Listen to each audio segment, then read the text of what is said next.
Alrighty guys, it is that time of year again. It is time for you to make a decision on if you are going to get a new puppy or an additional puppy to your family. We are here on the road again in Orlando, Florida, which by the way is horrible to drive in. So that's why I have you mounted to my window and I'm not really looking at the camera. So anyway, if this is your first time watching and you are going to get a new puppy, please consider smashing that subscribe button. Also, don't forget to follow me on Instagram at Adam Your Dog Trainer, where I post pictures of my students on a daily basis. You can follow their progress. It is tons of fun. All right, I'll see you guys after the intro.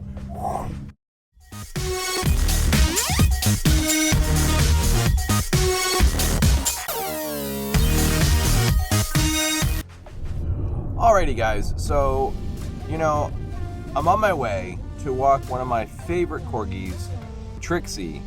And so while we're there, we're going to talk a little bit about, what's the best kind of puppy to get. The first thing you have to look at is the research you need to do to find what works best for your family. We talked about that in the opening. What's your lifestyle? What is it that you as a family do in a whole? It's not fair to get a puppy if you're just going to get a puppy for the sake of getting a puppy. Get a puppy that matches your lifestyle, and you're going to enjoy that dog so much more than you would if you get something that just causes more frustration. The big thing that I see on a daily basis, the biggest issue I get is people not matching their dogs. It's a thing. And you have to really be sure it's the right time. You got to be sure that you're getting the right dog. You have to be sure you get something that really matches your lifestyle and your budget. Alrighty guys, so I am pulling up to Trixie's house right now. Let's go see how my little munchkin corgi is doing, and I will shoot some video for you guys to take a look at her walking. Alrighty, let's get to it. Super excited. Love this dog.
What's the best kind of puppy to get? The first thing you have to look at is the research you need to do to find what works best for your family. We talked about that in the opening.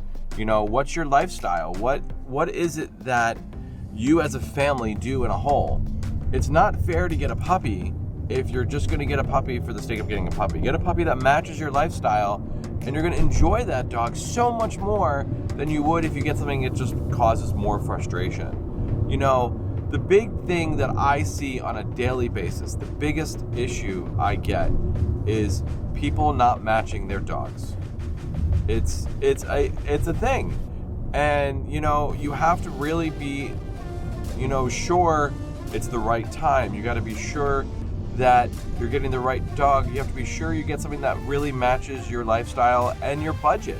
You know, Trixie, and she is a corgi, which is super hyper, and they're phenomenal dogs once they slow down, but, you know, you're dealing with a herding breed, which constantly is moving, going to be a heavy chewer, probably has issues with potty training, and, you know, at the end of the day, probably a very challenging dog to have in a family where you don't have an apartment, or you don't have a house, you live in an apartment, you work long hours. That's probably not the right dog for you. You may love corgis, but that's just not the right dog for your lifestyle.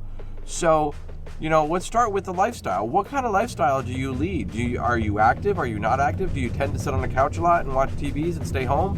Which, that's what I do. I'm perfectly fine with that. But then find the dog that matches you. You know, in that scenario, I would probably look at getting a rescue dog. It's a little bit older. You don't have to worry about potty training and crate training and puppy teething and all that stuff.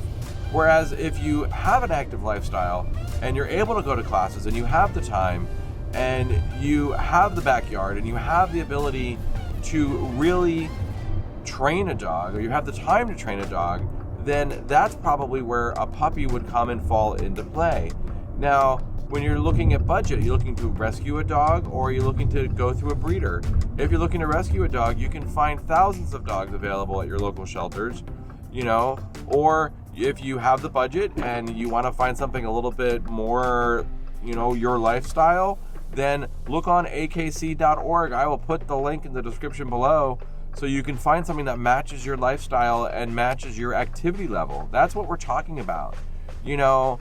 And when we're talking about budget, we're actually talking more about, you know, long-lasting budget, not just today, but you have to feed this dog and you have to get supplies for this dog. So let's say you get a Great Dane, you're talking about cups of food a day, not just ounces.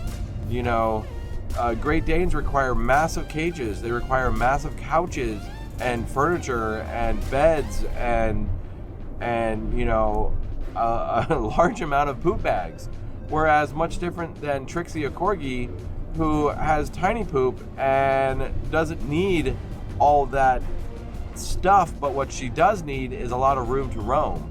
You know, so you have to really do your due diligence when it comes to finding the right dog specifically for your lifestyle and your budget. All right, so let me know in the comments below what you think would be the right dog for you, and tell me about your lifestyle, and I'll give you a little feedback on what I feel would be the best dog for you. And there are thousands of dogs out there that people don't really even know about that probably would work well for your lifestyle. Alrighty guys, this is Adam, your dog trainer, on the road again, and you know, super exciting day. I'm going to get back in the action. I'm going to post a lot of videos this month and next month because the holidays are coming up, and I know there's a lot of people who are going to have a lot of questions about dogs. So please don't forget to smash that subscribe button, and I'll see you guys next time. Deuces!